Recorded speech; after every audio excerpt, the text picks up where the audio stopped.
Declaration of Philippine Independence. Translation by Sulpicio Guevarra. In the town of Cavite Viejo, province of Cavite, this 12th day of June 1898.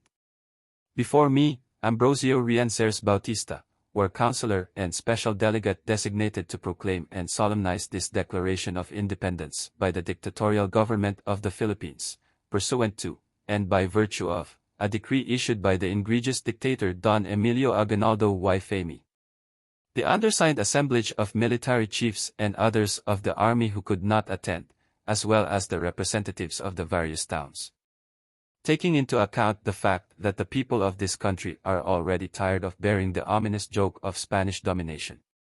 Because of arbitrary arrests and abuses of the civil guards who caused deaths in connivance with and even under the express orders of their superior officers who at times would order the shooting of those placed under arrest under the pretext that they attempted to escape in violation of known rules and regulations, which abuses were left unpunished, and because of unjust deportations of illustrious Filipinos, especially those decreed by General Blanco at the instigation of the Archbishop and friars interested in keeping them in ignorance for egoistic and selfish ends, which deportations were carried out through processes more execrable than those of the Inquisition which every civilized nation repudiates as a trial without hearing. Had resolved to start a revolution in August 1896 in order to regain the independence and sovereignty of which the people had been deprived by Spain through Governor Miguel López de Legazpi who, continuing the course followed by his predecessor Ferdinand Magellan who landed on the shores of Cebu and occupied said island by means of a pact of friendship with Chief Tupas, although he was killed in the battle that took place in said shores, to which battle he was provoked by Chief Colipulaco of Mactan who suspected his evil designs, landed on the island of Bohol by entering also into a blood compact with its chief Sikatuna, with the purpose of later taking by force the island of Cebu. And because his successor Tupas did not allow him to occupy it, he went to Manila, the capital, winning likewise the friendship of its chiefs Soliman and Lacangela, later taking possession of the city and the whole archipelago in the name of Spain by virtue of an order of King Philip II, and with these historical precedents and because in international law the prescription established by law to legalize the vicious acquisition of private property is not recognized. The legitimacy of such revolution cannot be put in doubt, which was calmed but not complete stifled by the pacification proposed by Don Pedro A. Paterno with Don Emilio Aguinaldo as President of the Republic established in Bayac Nabato and accepted by Governor General Don Fernando Primo de Rivera under terms, both written and oral. Among them being a general amnesty for all deported and convicted persons, that by reason of the non-fulfillment of some of the terms, after the destruction of the Plaza of Cavite, Don Emilio Aguinaldo returned in order to initiate a new revolution, and no sooner had he given the order to rise on the 31st of last month, when several towns anticipating the revolution, rose in revolt on the 28th, such that a Spanish contingent of 178 men, between Imas Cavite Viejo, under the command of Major of the Marine Infantry capitulated, the revolutionary movement spreading like wildfire to other towns of Cavite and the other provinces of Bataan, Pampanga, Batangas, Bulacan, Laguna, and Morong, some of them with seaports, and such was the success of the victory of our arms, truly marvelous and without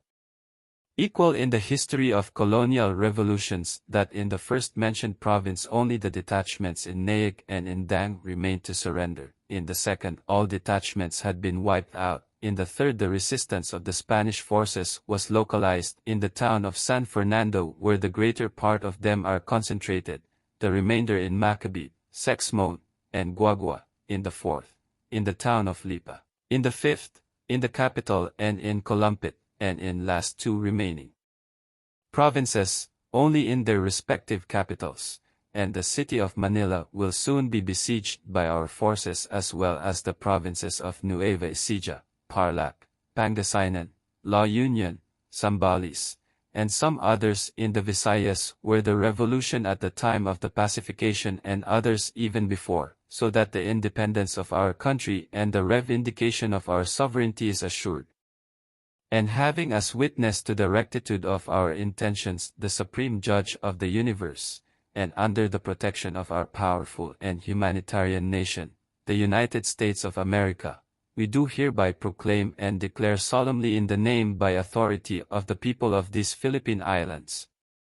that they are and have the right to be free and independent, that they have ceased to have allegiance to the Crown of Spain, that all political ties between them should be completely severed and annulled, and that, like other free and independent states, they enjoy the full power to make war and peace, conclude commercial treaties, enter into alliances, regulate commerce, and do all other acts and things which an independent state has right to do. And imbued with firm confidence in divine providence, we hereby mutually bind ourselves to support this declaration with our lives, our fortunes, and with our sacred possession, our honor. We recognize, approve, and ratify, with all the orders emanating from the same, the dictatorship established by Don Emilio Aguinaldo, whom we reverse as the supreme head of this nation, which today begins to have a life of its own, in the conviction that he has been the instrument chosen by God, in spite of his humble origin, to effectuate the redemption of this unfortunate country as foretold by Dr. Don Jose Rizal in his magnificent verses which he composed in his prison cell prior to his execution, liberating it from the yoke of Spanish domination. And in punishment for the impunity with which the government sanctioned the commission of abuses by its officials, and for the unjust execution of Rizal and others who were sacrificed in order to please the insatiable friars in their hydropical thirst for vengeance against and extermination of all those who opposed their Machiavellian ends, trampling upon the penal code of these islands, and of those suspected persons arrested by the chiefs of detachments at the instigation of the friars, without any form nor semblance of trial and without any spiritual aid of our sacred religion, and likewise, and for the same ends, eminent Filipino priest, Dr. Don Jose Burgos, Don Mariano Gomez, and Don Jacinto Zamora were hanged, whose innocent blood was shed due to the intrigues of these so-called religious corporations, which made the authorities to believe that the military uprising at the fort of San Felipe in Cavite on the night of January 21, 1872 was instigated by those Filipino martyrs, thereby impeding the execution of the decree, a sentence issued by the Council of State in the appeal in the administrative case interposed by the secular clergy against the royal orders that directed that the parishes under them within the jurisdiction of this bishopric be turned over to the Recollects in exchange for those controlled by them in Mindanao, which were to be transferred to the Jesuits, thus revoking them completely and ordering the return of those parishes, all of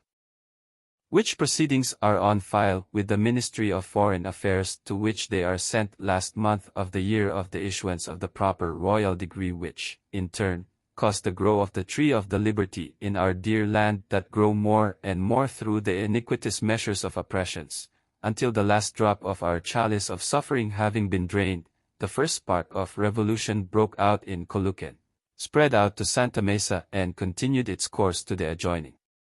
regions of the province, where the unequaled heroism of its inhabitants fought a one-sided battle against superior forces of General Blanco and General Polavija for a period of 3 months, without proper arms nor ammunitions, except bolos, pointed bamboos, and arrows. Moreover, we confer upon our famous dictator Don Emilio Aguinaldo all the powers necessary to enable him to discharge the duties of government, including the prerogatives of granting pardon and amnesty. And lastly, it was resolved unanimously that this nation, already free and independent as of this day, must use the same flag which up to now is being used, whose design and color are found described in the attached drawing, the white triangle signifying the distinctive emblem of the famous Society of the Katipunan, which by means of its blood compact inspired the masses to rise in revolution, the 3 stars, signifying the 3 principal islands of this archipelago, Luzon, Mindanao,